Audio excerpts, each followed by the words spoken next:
Vice President Johnson, Mr. Speaker, Mr. Chief Justice, President Eisenhower, Vice President Nixon, President Truman, Reverend clergy, fellow citizens.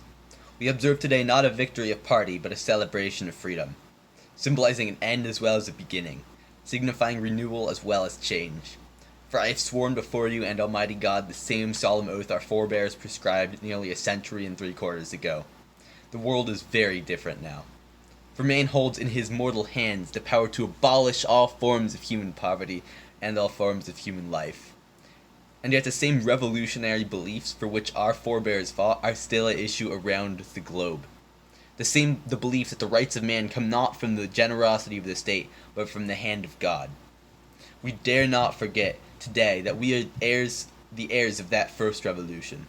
Let the word go forth from this time and place, to friend and foe alike, that the torch has been passed on to a new generation of Americans, born in this century, tempered by war, disciplined by hard and bitter peace, proud of our ancient heritage, and unwilling to witness or permit the slow undoing of those human rights to which this nation has always been committed, and to which we are committed today at home and around the world.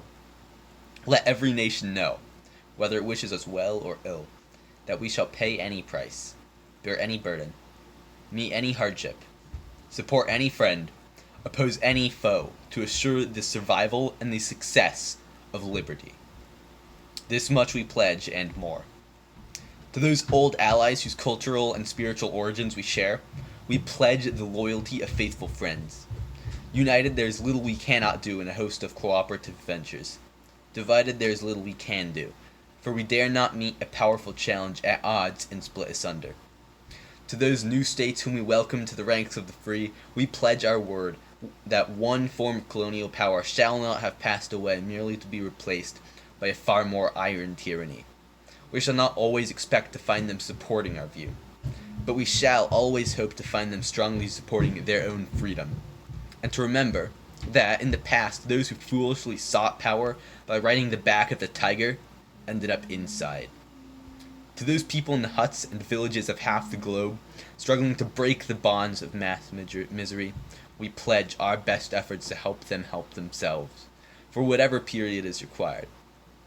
Not because the communists are doing it, not because we seek their votes, but because it is right.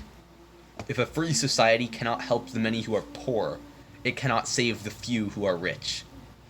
To our sister republics south of the border, we offer a special pledge to convert our good words into good deeds, in a new alliance for progress, to assist free men and free governments in casting off the chains of poverty.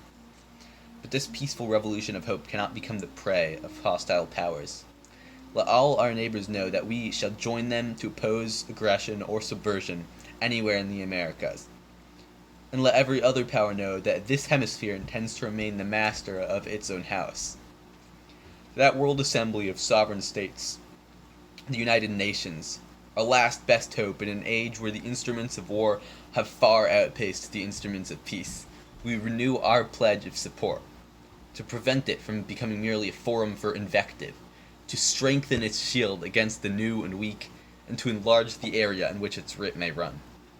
Finally, to those nations who would make themselves our adversary, we offer not a pledge but a request, that both sides begin anew the quest for peace, before the dark powers of destruction unleashed by science engulf all humanity in planned or accidental self-destruction. We dare not tempt them with weakness, for only when our arms are sufficient beyond doubt can we be certain beyond doubt that they will never be employed.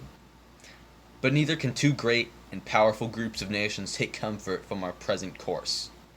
Both sides overburdened by the cost of modern weapons, both rightly alarmed by the steady spread of deadly atom, yet both racing to alter that uncertain balance of terror that stays the hand of mankind's final war. So let us begin anew, remembering on both sides that civility is not a sign of weakness. Sincerity is always subject to proof. Let us never negotiate out of fear, but let us never fear to negotiate. Let both sides explore what problems unite us, instead of belaboring those problems which divide us. Let both sides, for the first time, formulate serious and precise proposals for the inspection and control of arms, and bring the absolute power to destroy other nations under the absolute control of all nations. Let both sides seek to invoke the wonders of science instead of its terrors. Together let us explore the stars, conquer the deserts, eradicate disease, tap the ocean depths, and encourage the arts and commerce. Let both sides unite to heed in all corners of the earth the command of Isaiah, to undo the heavy burdens, and let the oppressed go free. And if a beachhead of cooperation may push back the jungle of suspicion, let both sides join in creating a new endeavor. Not a new balance of power, but a new world of law, where the strong are just and the weak secure, and the peace preserved. All this will not be finished in the first 100 days, nor will it be finished in the first 1,000 days, nor in the life of this administration, nor even perhaps in our lifetime on this planet. But let us begin. In your hands, my fellow citizens, more than mine, will rest the final success or failure of our course. Since this country was founded, each generation of Americans has been summoned to give testimony to its national loyalty. The graves of young Americans who answered the call to service surround the globe. Now the trumpet summons us again, not as a call to bear arms, though arms we need, not as a call to battle, though embattled we are, but a call to bear the burden of a long twilight struggle, year in and year out, rejoicing in hope, patient in tribulation, a struggle against the common enemies of man, tyranny, poverty, disease, and war itself. Can we forge against these enemies a grand and global alliance, north and south, east and west, that can assure a more fruitful life for all mankind? Will you join in that historic effort? In the long history of the world, only a few generations have been granted the role of defending freedom in its hour of maximum danger. I do not shrink from this responsibility. I welcome it. I do not believe that any of us would exchange places with any other people or any other generation. The energy, the faith, the devotion which we bring to this endeavor will light our country and all who serve it. And the glow from that fire can truly light the world. And so, my fellow Americans, ask not what your country can do for you. Ask what you can do for your country.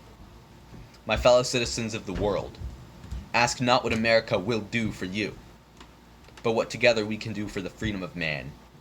Finally, whether you are citizens of America or citizens of the world, ask of us here the same high standards of strength and sacrifice which we ask of you. With a good conscience our only sure reward, with history the final judge of our deeds, let us go forth to lead the land we love, asking His blessing and His help, but knowing that here on earth God's work must truly be our own.